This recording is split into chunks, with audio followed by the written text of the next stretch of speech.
törődjek én azzal, szerintük jól élek-e. Egyiknek sincs terveim közt semmiféle szerepe.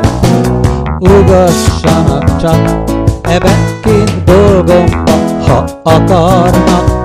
Annyit ér, mintha adnának egy nagy pofont a falaknak.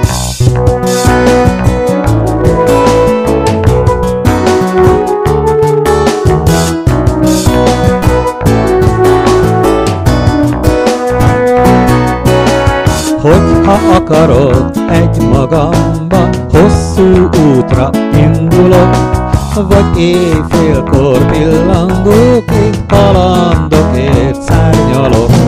Egzotikus ízek várnak, s egzotikus állatok, és akár írás közben is írosszan kezet fogok.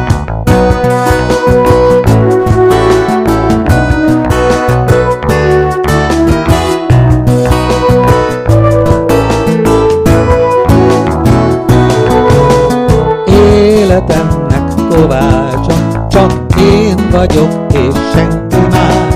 Jó döntésem engem repít, és hibám sírt nékem más.